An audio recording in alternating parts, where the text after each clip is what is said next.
Good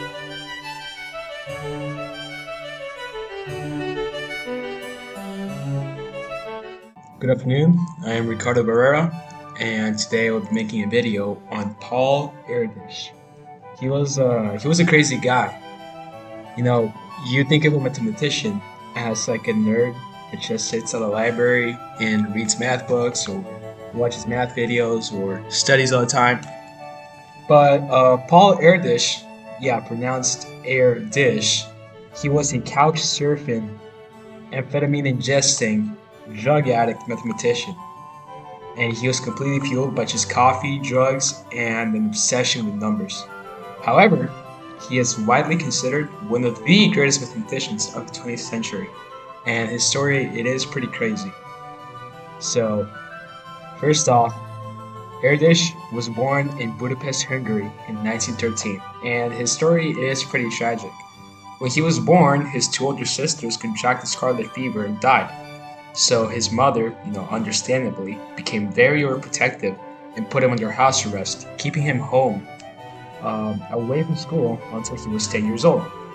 And to make matters worse, World War I had just kicked off, and his father, who was serving in the Hungarian army at the time, got captured by the Russians and sent to a gulag for more than 6 years.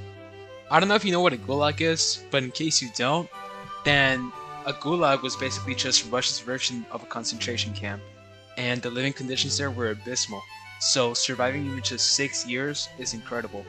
The people there were not very kind either. If a guard felt like taking the edge off, he could help himself to beating you to half death if he felt like it. The prisoners were not as kind either.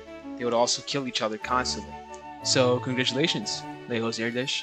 I'm sure you'll come back home to a well-adjusted son and a well-adjusted father ready to take care of his family.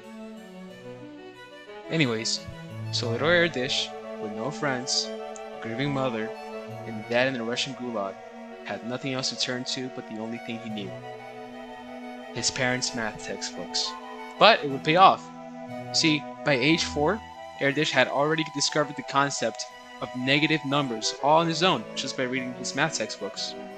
That is impressive for a kid his age. Erdos had even found a way to make use of his math skills even in the isolation of his own home.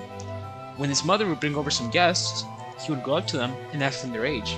When they responded, he would calculate in his head the amounts of seconds from the years, and he would say to them. That was his party trick, and it rightly impressed the guests.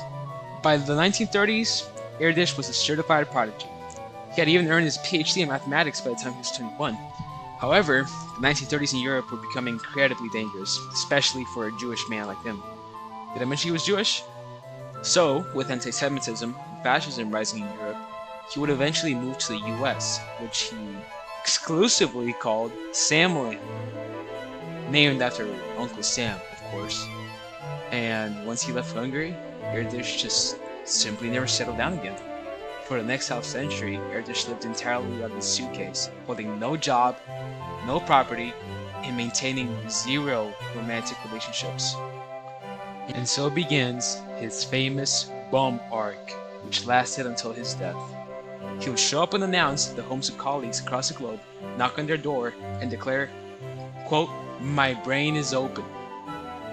And because his mother had done literally everything for him as a kid, Erdos was just helpless as an adult.